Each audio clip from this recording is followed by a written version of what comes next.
दामिनी कल अदालत में नहीं पहुंचनी चाहिए।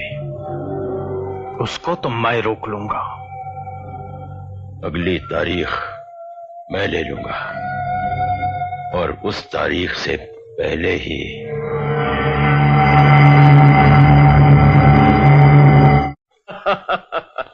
मिलॉर्ड, दामिनी बहुत ही चालाक और समझदार लड़की है। वो अब तक जान चुकी है कि बहुत जल्द उसका रंग उतरने वाला है।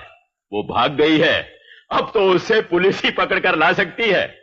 उस दिन का इंतजार किया जाए मिलॉर्ड, और अगली तारीख दे दी जाए। योर ऑनर, मुझे पूरा यकीन है कि दामिनी को यहां आने से कोई रोक रहा है, मगर मुझे विश्वास है कि वो जरूर आएगी, क्योंकि कईयों की उम्मीदें जुड़ी हुई हैं उसके साथ, हम सबकी दुआएं हैं उसके साथ। वो जरूर आएगी मिलॉर्ड, जरूर आएगी। तीनों जल्दी चलो।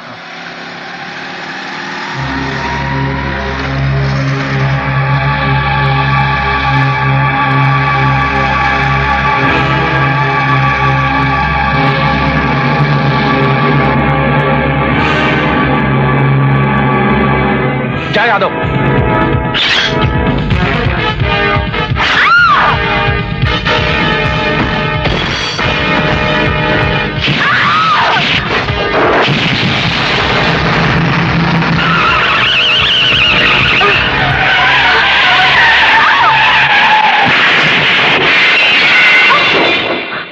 इंतजार की हद हो गई, अब तो अगली तारीख दे ही दी जाए।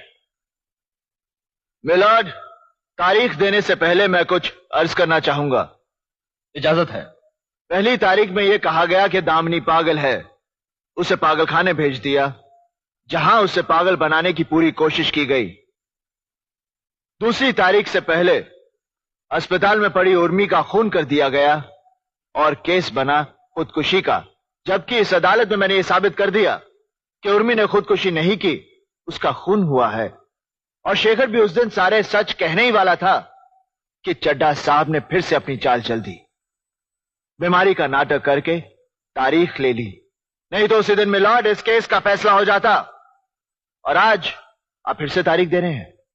उस तारीख से पहले सड़क पर कोई ट्रक मुझे मारकर चला जाएगा और केस बनेगा रोड एक्सीडेंट का। आप फिर से तारीख दे देंगे और उस तारीख से पहले दामिनी को पागल बनाकर पागलखाने में फेंक दिया जाएगा। और इस तरह ना तो कोई सच्चाई के लिए लड़ने वाला रहेगा, ना ही इंसाफ मांगने वाला। रह जाएगी तो सिर्फ तारीख। और यही होता रहा है मिलॉर्ड, तारीख पर तारीख, तारीख पर तारीख, तारीख पर तारीख, तारीख पर तारीख मिलती रही है, लेकिन इंसाफ नहीं मिला मिलॉर्ड, इंसाफ नहीं मिला। मिली है तो सिर्फ ये तारीख। कानून के दलालों ने तारीख को इंसाफ के खिलाफ एक हथियार की तरह इस्तेमाल किया है मिलॉर्ड। 2 तारीखों के बीच अदालत के बाहर ये कानून का धंधा करते हैं, धंधा, जहां गवाह तोड़े जाते हैं, खरीदे जाते हैं, मारे जाते हैं, और रह जाती है सिर्फ तारीख। लोग इंसाफ के लिए अपनी जमीन जायदाद बेचकर केस लड़ते हैं और ले जाते हैं तो सिर्फ तारीख। औरतों ने अपने गहने जेवर यहां तक कि मंगलसूत्र तक बेचे हैं इंसाफ के लिए, और उन्हें भी मिली है तो सिर्फ तारीख। महीनों सालों चक्कर काटते काटते इस अदालत के कई फरियादी खुद बन जाते हैं तारीख, और उन्हें भी मिलती है तो सिर्फ तारीख। ये केस पूरे हिंदुस्तान के कमजोर और सताए हुए लोगों का है। आज उन सब की नजरें आप पर गड़ी हैं, आप पर, कि आप उन्हें क्या देते हैं, इंसाफ या तारीख। अगर आप उन्हें इंसाफ नहीं दे सकते तो बंद कीजिए ये तमाशा, उखाड़ फेंकिए इन कटघरों को, फाड़ दीजिए, जला दीजिए इन कानून की किताबों को, ताकि इंसाफ के ऐसे चक्कर में और लोग तबाह ना हो, बर्बाद ना हो।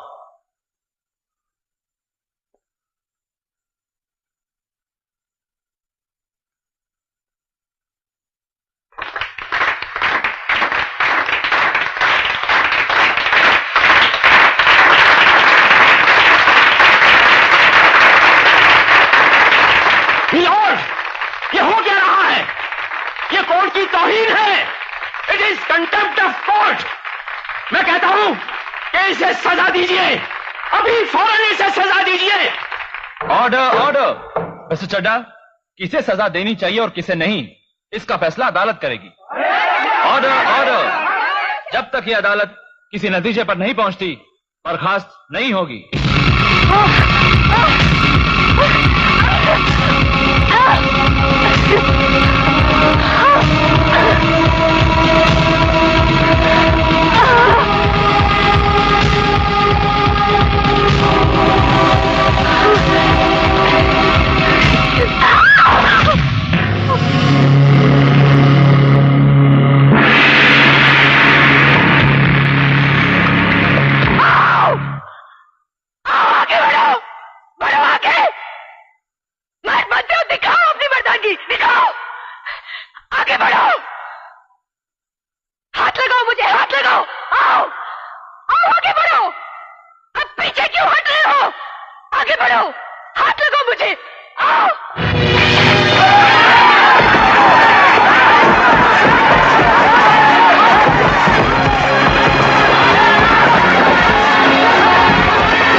वापस नहीं आएगी। दामिनी हरगिज वापस नहीं आएगी मीलॉर्ड। दामिनी आ गई।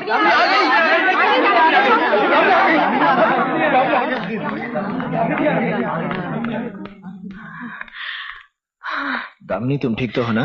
वे लोग मुझे मारने की कोशिश कर रहे थे गोविंद जी, बड़ी मुश्किल से जान बचा के आई हूँ। मीलॉर्ड, मेरा अंदाजा सही निकला। दामिनी को जान से मार डालने की कोशिश की गई। अब अदालत खुद समझ सकती है कि दामिनी की मौत से किसे फायदा हो सकता है। मीलॉर्ड, गुप्ता और बजाज भला ऐसा क्यों करेंगे? Point to be noted milord, मैंने किसी का नाम नहीं लिया। चड्ढा साहब ने बजाज का नाम लेकर यह साबित कर दिया कि बजाज भी गुप्ता खानदान के साथ इस साजिश में शामिल है।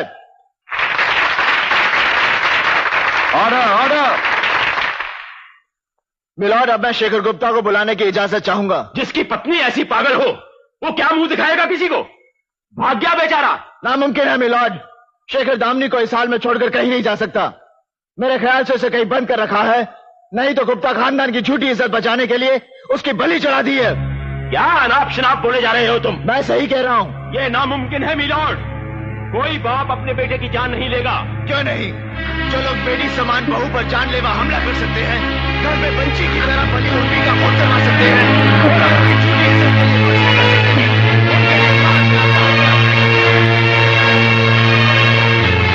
मुझे नहीं चाहिए इंसाफ। अपने आप को संभालो दामिनी, सच की जीत होगी, हमें इंसाफ मिलेगा। कैसा सच? कौन सा इंसाफ? मुझे कुछ नहीं चाहिए, मुझे कुछ नहीं चाहिए। मुझे बोलने दीजिए गोविंद जी, मुझे बोलने दीजिए। बहुत देखा, बहुत सुना। उर्मी के बलात्कार को धंधा बनाया है इन लोगों ने, धंधा, रोजी रोटी बनाया है। उर्मी के तबाही को चटपटी कहानी बनाकर किश्तों में बेचा है प्रेस ने, तो उसकी बर्बादी को पैसे बटोरने का जरिया बनाया है पुलिस ने। और डॉक्टर, जिसे हम भगवान का दूसरा रूप मानते हैं, वो भी पैसे खाकर भाग गया, उर्मी को मरने के लिए छोड़कर। गिद्धों से भी बदतर है ये लोग, जो जिंदा इंसान को नोच खाते हैं। ढोंगी है, फरेबी है, सब के सब। मंदिर में देवी की मूर्ति को रेशमी कपड़े पहनाते हैं और बाहर औरतों के कपड़े उतारते हैं, नंगा करते हैं उन्हें। ऐसे लोगों में नहीं साबित करनी है सच्चाई, मुझे नहीं साबित करनी है सच्चाई। उर्मी का बलात्कार एक बार क्या देखा मैंने, उसे इंसाफ दिलाने क्या निकली मैं।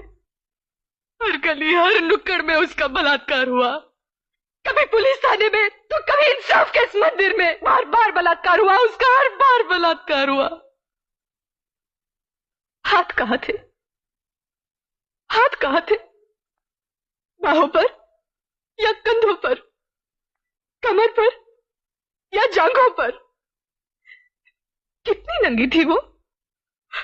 ये सवाल जरूरी थे, मगर किस तरह पूछे गए थे मुझसे?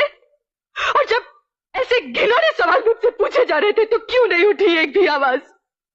कहां थे वो भाई जो बहन की रक्षा के लिए राखी पहन के निकलते हैं? क्यों क्यों झुकी हुई है आज सबकी नजरें? क्यों? उस दिन तो सबकी नजरें मुझ पे गड़ी हुई थी जब चड्ढा साहब मेरी बेइज्जती कर रहे थे। क्यों चड्ढा साहब? घुटनों के ऊपर के हिस्से को जांघें कहते हैं, ये मैं भी जानती हूं। अब मैं आपसे पूछती हूं, जवाब दीजिए चड्ढा साहब। गर्दन के नीचे के हिस्से को छाती कहते हैं ना? आप कम सुनते हैं चड्ढा साहब, इसीलिए मैं जोर से कहती हूं, चीख के कहती हूं, ताकि आप साफ साफ सुन सके। गर्दन के नीचे के हिस्से को छाती कहते हैं चड्ढा साहब। इंसान की पहली पहचान इसी हिस्से से होती है। हर माँ अपने बच्चे को छाती से लगाकर दूध पिलाती है। आपने भी पिया होगा चड्ढा साहब। क्या आप अपनी माँ बहन से ऐसे सवाल करते जैसे आपने मुझसे किए थे? जवाब दीजिए चड्ढा साहब, नजरें उठाकर आंखें मिलाकर जवाब दीजिए।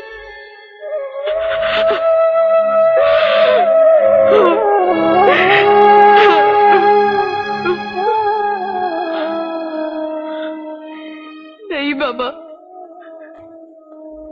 नहीं चाहिए सच्चाई मुझे बाबा। कम से कम पूर्वी की आत्मा को तो शांति से रहने दीजिए। मैं ये केस वापस ले रही हूं। शायद मैं पागल ही थी जो आज तक ये सब कुछ। मैं पागल हूं। आप मुझे पागल खाने वापस भेज दीजिए जज साहब। शायद वही मेरी जगह है, वही मैं ठीक हूं।